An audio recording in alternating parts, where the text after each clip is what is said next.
Bonjour à tous et bienvenue dans ce nouvel épisode de Elles écrivent. Vous êtes avec Christina Nda et on se retrouve avec une nouvelle écrivaine qui nous vient de la Belgique. Il s'agit de Cathy Larrey. Avec elle, on va faire un tour de son actualité. On va parler de ses différents parcours professionnels. Comment est-ce qu'elle est arrivée à l'écriture? Quelles sont ses œuvres? Quelles sont ses influences? Et tout ce que vous souhaiterez savoir. Merci de nous suivre et on se dit à tout de suite pour notre échange. Donc bonjour Cathy. Bonjour, est-ce que tu vas? Très bien. Super. Bienvenue. Merci d'avoir accepté d'être dans notre émission. On espère vraiment que les internautes vont te découvrir parce que je ne pense pas qu'ils te connaissent peut-être en Belgique, pour certains. Et donc ça sera l'occasion vraiment de nous partager tout ce que tu es, ton actualité, des écritures et tout. Et puis ça nous fera plaisir d'apprendre un peu plus sur toi. Merci beaucoup. Partager. Merci. Donc, pour commencer, est-ce que tu pourrais nous raconter un peu, donc, c'est vrai que maintenant tu es en Belgique, mais tu as fait un peu la base à Yaé. Quel a été ton parcours scolaire avant que tu y ailles? Et puis, comment est-ce que tu arrives à l'écriture? Bon, mon parcours scolaire est un parcours lambda comme la plupart de nous. J'ai fait les primaires, les secondaires et j'ai fait la grande école en communication d'entreprise. Donc, c'était vraiment pas parti sur l'écriture à la base. Ok. Voilà. Et du coup, avec mon parcours de vie ensuite, partant en Belgique, m'installer, l'écriture, je vais dire, je les mets sur le côté. On va dire, sur le côté. Depuis que j'étais très jeune, ça me parlait, ça m'a toujours attiré. J'écrivais déjà mes petites histoires. J'avais mon carnet, je prenais des notes. C'était pas structuré. Et puis après mon parcours pendant de nombreuses années, je me dis, mais pourquoi pas structurer ceci? Donc je me suis inscrite dans une école d'écriture en Suisse, où j'ai fait la formation d'écrivaine. Ah bon, c'est une formation d'écriture. Bien sûr. Ah, c'est super. Qu'est-ce qu'on y apprend par exemple?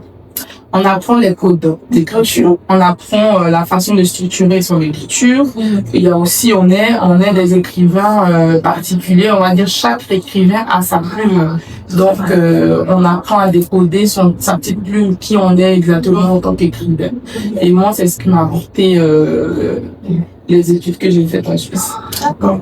Et est-ce que vous avez la possibilité, par exemple, de rencontrer d'autres écrivains?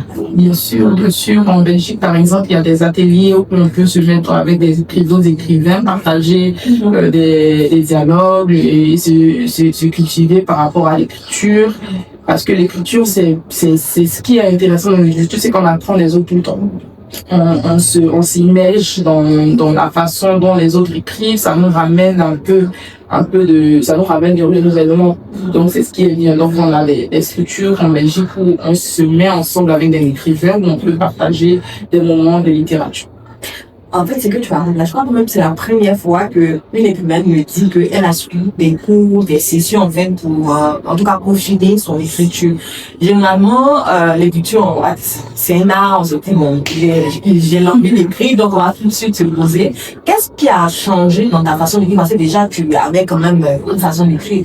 Qu'est-ce que t'a apporté, en fait, ces différents cours et sessions de formation de faire? L'organisation des idées. Okay. En tant qu'écrivain, on a tous des idées, on a tous envie d'écrire, mais les idées, je veux dire, c'est brouillon. C'est brouillon tant qu'on n'a pas structuré nos idées. Donc, du coup, ça m'a apporté de pouvoir respectivement mettre sur papier ce que je veux, comment peaufiner bien mon histoire.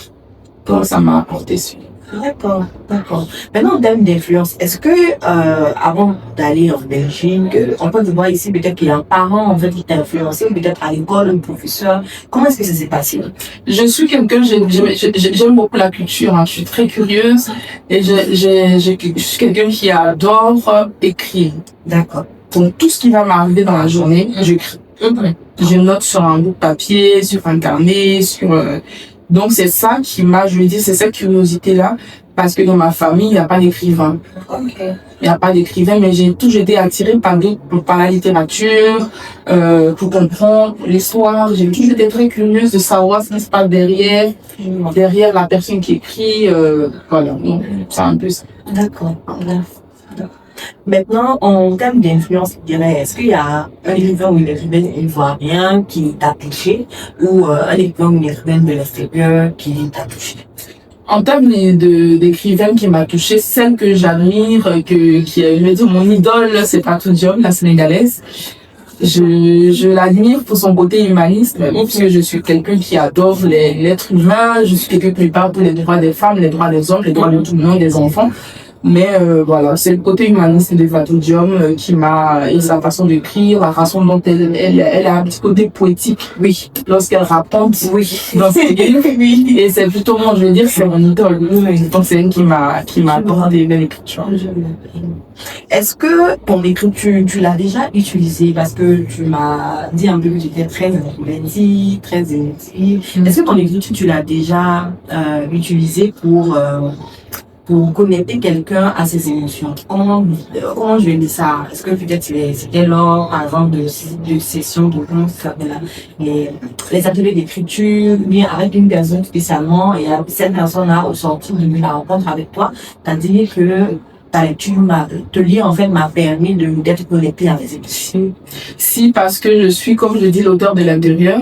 Donc, mon titre en tant qu'auteur de l'intérieur, c'est de pouvoir aller chercher là où les gens ne cherchent pas, de rentrer vraiment en profondeur de l'être humain et de guérir, je vais dire, entre guillemets, grâce à mes mots, à mes questionnements, la personne. Donc, si j'ai déjà eu des personnes qui ont lu mon livre et qui me disent, c'est très profond, ça touche l'âme et vraiment donc j'espère que si vous le lisez vous allez avoir la même version et ça donne de l'espoir parce que l'objectif c'est pas de critiquer ni de juger, l'objectif c'est de comprendre, de questionner et de guérir, d'essayer en fait d'apporter la guérison.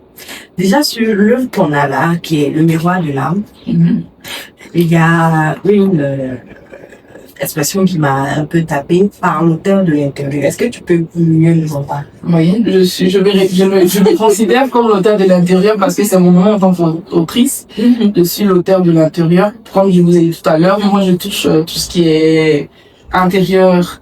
J'adore tout ce qui est toucher l'être humain dans son plus profond.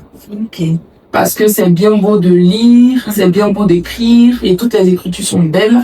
Mais moi, je trouve que ce qui manquait un peu à à nos écritures complétées, c'était vraiment de toucher l'être humain parce qu'il commence à se perdre. On commence à perdre beaucoup l'être humain. Il n'est plus celui qu'il était avant. J'ai l'impression qu'il n'est plus celui qu'il était avant parce qu'il est moins en accord avec lui-même, son propre soi. Voilà. Donc moi, en tant qu'auteur de l'intérieur, c'est de dire, tape en toi intérieur, et puis pose-toi un instant, et puis essaye de savoir qu'il y a autre chose que la précipitation. D'accord. Donc là, maintenant, on va passer aux différentes œuvres que tu as. Est-ce que tu peux nous dire combien d'œuvres tu as? Là, en ce moment, j'ai 3 œuvres qui sont écrites, enregistrées en Belgique, publiées. Et en Côte d'Ivoire, j'ai le miroir de l'âme que je préfère d'abord la promotion de celle-là et puis ensuite viendra les autres. D'accord. Maintenant, est-ce que tu peux nous dire pourquoi est-ce qu'on dit que tu es différente? Justement, on dit toujours que je suis différente parce que j'ai toujours eu, étant ici toute petite, une approche différente de résoudre et de comprendre les choses. Je me suis toujours dit, une simple bêtise, hein. On me dit, donc, ne fais pas ça, c'est pas bon. Moi, j'aimerais savoir pourquoi c'est pas bon. Et lorsqu'on est enfant, on est trop curieux, on est différent des autres, et on disait toujours, elle est compliquée, elle est différente. Parce que je veux savoir ce qui se cache derrière ce qui n'est pas bon. Ou ce qui se cache derrière ce qui est bon. Comprendre, mais ne pas enfreindre. Juste comprendre, et alors, quand c'est compris, ça veut dire qu'on sait poser des limites.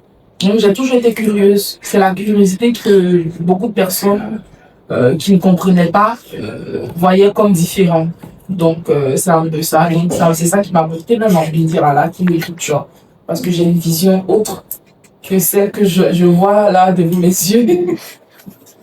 D'accord. Là, quand on prend le premier chapitre de l'œuvre Le miroir de l'âme, simplicité et stratégie, ce qui m'a tout de suite tapé en fait, c'est la façon dont les écrits étaient posés. C'est un peu comme des poèmes. Et même quand j'ai eu l'œuvre, je t'ai même demandé si c'était des poèmes en fait. Et tu m'as dit que non, ce sont des récits. Est-ce que un peu comme Fatou Diom, ton écriture est aussi très poétique? Oui, exactement. Mon écriture est très poétique. Parce que je suis quelqu'un de très sensible.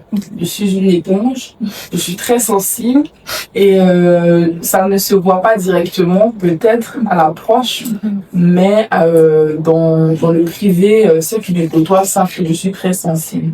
Et alors j'ai besoin, je veux dire, de poésie pour vivre, pour respirer. Je trouve que c'est beau et que de nos jours, on a perdu ce côté poète de l'être humain. Et c'est ça qui porte la beauté de nous. Et on doit être poétique dans tout ce qu'on fait. On doit être poétique dans la façon de comprendre les autres, d'aimer les autres, de régler nos soucis. On ne doit pas les régler de façon brute. Donc pour moi, la poésie, c'est le sens même de l'être humain.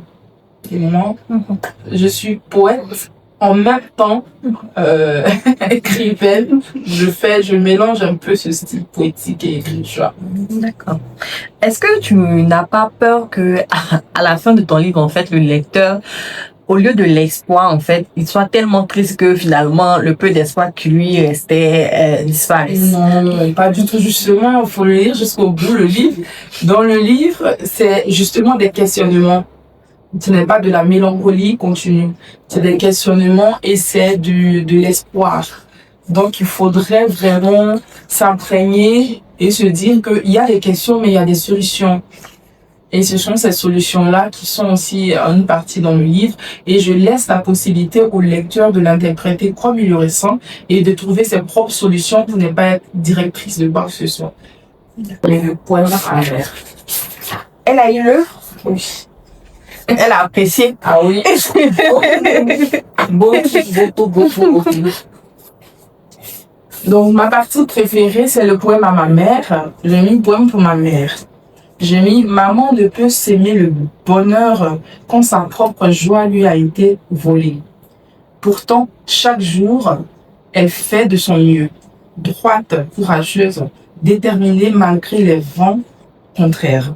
Trahie dans son innocence, elle avance blessée, mais aimante. Maman guerrière, estropiée, toujours prête à encaisser, à aimer.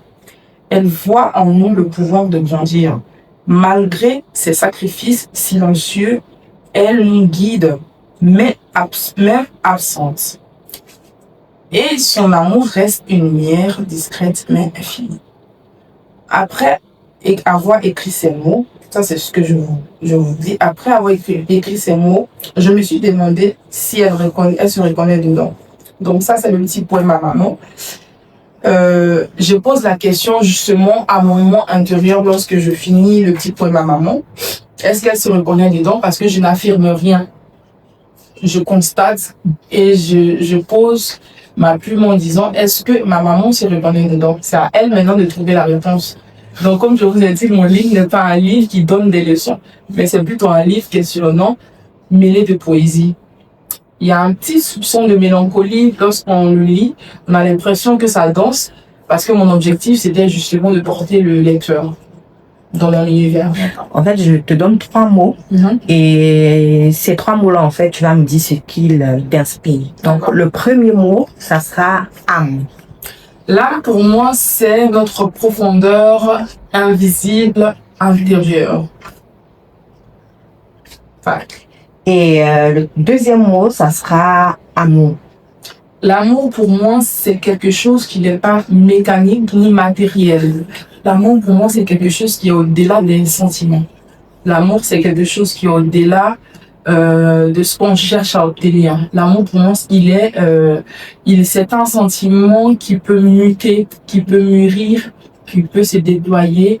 Mais l'amour, c'est un combat. Je le vois comme un combat perpétuel. Je le vois comme une lutte qu'on ne doit jamais faiblir, en fait. Pour moi, l'amour, c'est quelque chose d'infini. C'est plus, il n'y a pas de mots, en fait, de décrire l'amour. C'est pas les sentiments qu'on ressent, les palpitations. C'est pas ça de l'amour, c'est plutôt de la passion. L'amour, c'est au-delà de ça. Si j'aime, je peux supporter. Si j'aime, je peux respecter. Si j'aime, je peux me contenter de ce qu'il y a. Et si j'aime, je peux me battre au côté d'eux. Pour moi, c'est ça. Le troisième mot, ça sera souvenir. Souvenir. On ne peut pas vivre sans souvenirs et sans amour. Donc, pour moi, les souvenirs sont importants et c'est celui-là même qui nous forge à demain, à comment est-ce que structurer notre vie, comment est-ce que justement ne plus tomber dans ce qu'on appelle le recommencement continu. Comment est-ce que faire attention pour avancer? Le souvenir, c'est très important. Il ne faut pas dire certains souvenirs, on le bâcle. Jamais. Certains souvenirs, il fait partie de moi, c'est mon moi, et j'avance avec en prenant le bon et en faisant attention, bien sûr, à ne pas répéter ce qui a été négatif. Merci de nous avoir parlé de ton œuvre, Le Miroir de l'âme. Est-ce qu'on pourrait parler un peu de tes deux autres œuvres? Déjà, les titres, il y a deux. Bien sûr, il y a Aoula Fi Baoulé. Et bien sûr, je sais Baoulé. Je le revendique beaucoup, quoi. C'est ma culture Akram Baoulé. Aoula Fi Baoulé, et le dernier, c'est lié, c'est un petit autobiographie que j'ai fait de moi entre mes 15 ans et mes plus ou moins 20 ans, 22 ans. D'accord. Donc, ça parle un peu de mon histoire à partir de là et qu'est-ce qui m'a emmené à aimer aussi l'écriture et puis à prendre des positions par rapport aux droits des femmes. Donc, la deuxième œuvre à La Fille Baoulé, c'est une œuvre qui se pose en 3 tomes. Donc, pour l'instant, j'ai sorti le premier et les 2 autres vont suivre. Et le lié, lui, il est complètement fini. Simplement, je préfère commencer par Le Miroir de l'âme, étape par étape, et puis le mettre sur le marché ivoirien, en fonction des démarches que j'ai à faire, parce que j'ai des démarches ici à Méritois, pour faire et tout. C'est ça. D'accord. Super. Je vois ça. Fantastique. Ok. Donc, le temps, La Fille Baoulé, moi, ça. La Fille Baoulé. Déjà, le titre, en fait, ça veut. Le titre parle déjà. C'est quoi? Est-ce que tu racontes, par exemple, peut-être des aventures, peut-être dans une mythe Baoulé ou qu'est-ce qui fait que le roman, en fait, va mettre en avant une Baoulé? La Fille Baoulé, ça parle, en fait, c'est un petit œuvre, c'est un petit, comme un petit cahier, un livre de poche, facile à lire, avec des mots très simples, que les jeunes peuvent lire, même un enfant de 8 ans peut lire et comprendre. J'ai dit, c'est pour les jeunes filles Baoulé, mais c'est pour tout le monde, en fait. Que ce soit les jeunes hommes, les jeunes filles, c'est pour tout le monde. C'est une manière de mettre en valeur et aussi d'expliquer nos traditions Baoulé. Parce qu'il y a l'ancienne tradition et la nouvelle, j'essaie de les mettre en comparaison sans vraiment dire que l'ancienne était mauvaise et la nouvelle est mauvaise. J'explique simplement ce qui se faisait avant et se fait maintenant. Et aussi comment est-ce que les femmes se comportaient à l'époque, la jeune fille se comportait à l'époque, et quelles sont les traditions baoulées, qu'est-ce que le baoulé va manger, un peu ce genre de choses-là, mais facile à d'autres ethnies de le lire et de le comprendre et de dire ah oui, les baoulés aiment ça, il y a ceci dans les traditions, ils font cela. Donc c'est quelque chose que j'ai fait avec l'autorisation, je vais dire, de ma mère, parce que c'est elle qui m'a vraiment expliqué les choses en détail, et aussi, je vais dire, de mes parents, mes autres parents, comme mon oncle, mon grand-oncle, qui m'a bien expliqué les traditions, puisque je ne suis pas ici depuis beaucoup de nombreuses années, donc j'ai peut-être perdu des trucs. Donc ils m'ont vraiment bien expliqué comment est-ce que les Baoulés se comportent, parce que les choses se perdent de jour en jour. Et si on ne laisse pas de traces, on sera plus nos enfants, nos petits-enfants, comment est-ce qu'ils vont savoir que c'était comme ça la culture. Et moi, je souhaite que toutes les cultures de Côte d'Ivoire, toutes les ethnies de Côte d'Ivoire puissent accueillir des écrivains partout, mais si on peut faire mettre en avant le Sénéfou, je sais pas, toutes les ethnies, le Tabanan, le Guéré, le Robé, toutes les ethnies de Côte d'Ivoire, si on peut les mettre en avant comme ça, avec des petites explications faciles et qu'on peut mettre en avant la culture ivoirienne. Moi, c'est mon objectif. Donc, c'est pas aujourd'hui, je parle de La Fille Baoulé, demain, je peux parler de notre ethnie. D'accord. Ah ouais, j'ai l'impression d'avoir vu déjà le moi, peut-être c'est passé sur Facebook, oui. Est-ce que c'est disponible en Côte d'Ivoire? Pour l'instant, pas encore. Il va être disponible juste après le miroir de l'âme, c'est lui qui vient en deuxième position. Ok. Donc là, je fais les démarches petit à petit. Je viens d'arriver en Côte d'Ivoire il n'y a pas longtemps. Donc, je fais les démarches petit à petit. Et je croise les doigts que tout se passe bien et que, voilà, que j'espère que tout va être accepté avec un œil. Je ne suis pas là pour l'œil critique. Je ne suis pas du tout dans la critique, mais justement dans la mise en valeur de nos traditions et cultures. Je vois. Est-ce que, pour écrire, est-ce que tu as un pied bien particulier que tu fais? Moi, j'écris toutes les nuits. Ok. Je n'écris pas en journée, ça sert à rien pour moi parce que je travaille. J'ai des occupations, donc je ne saurais pas écrire en journée. Moi, j'écris lorsque tout est calme, tout est silencieux. Ok. Très tard avant la nuit, et c'est à ce moment-là que j'ai la facilité d'écrire. Et j'ai besoin de me récupérer ici. Dans mon podcast. Est-ce qu'il y a un souvenir particulier qui te relie à ton écriture? Un souvenir vraiment que tu gardes précieusement? Un souvenir particulier qui me relie à l'écriture, moi je dirais ce sont les émotions. Ok. Quand je suis très émotif, moi c'est à chaque fois que vraiment pousser d'émotions que je deviens très productive. Donc c'est les émotions, et comme mes émotions sont internes et que c'est pas matériel, donc du coup j'ai facile à pouvoir produire. Donc que ce soit des émotions positives, négatives, moi c'est en fonction de ça que je... Est-ce que le fait d'être écrivaine a changé quelque chose en toi?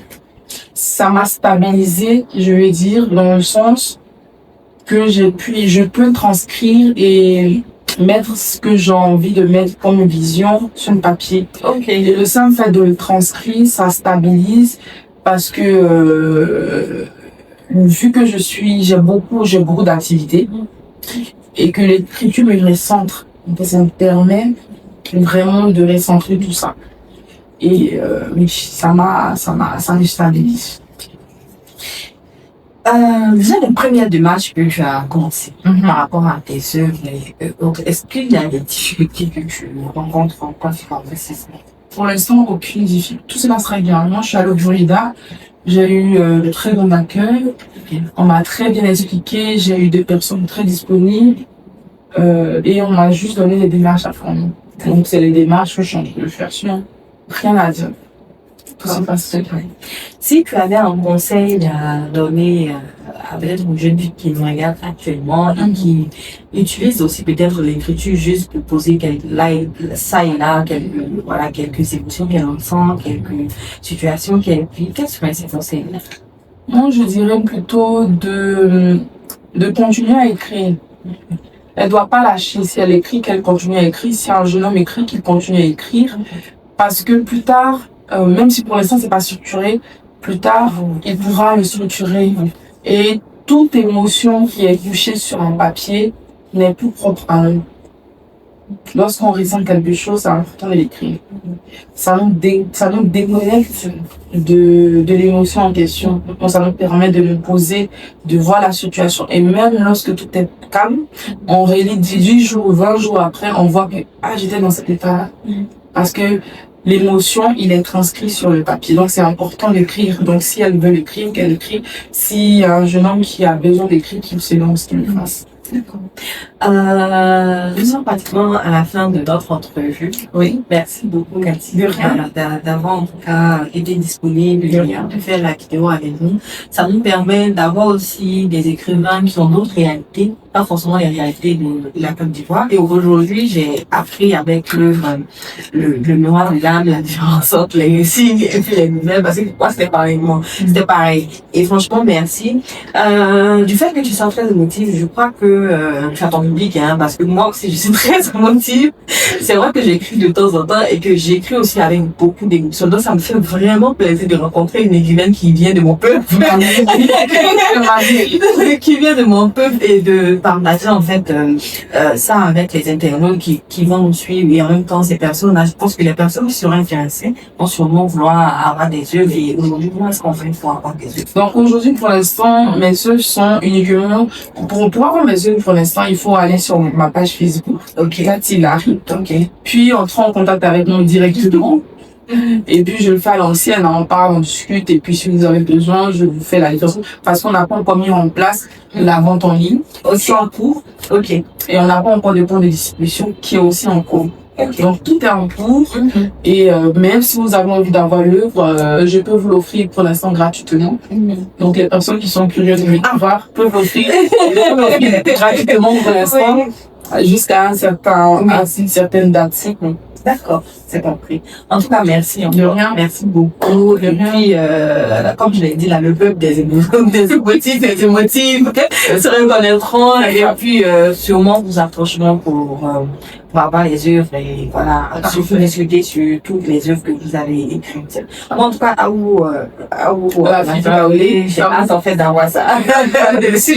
Merci beaucoup. De rien. Et puis, merci à tous ceux qui nous ont suivis. On espère que vous avez apprécié notre échange.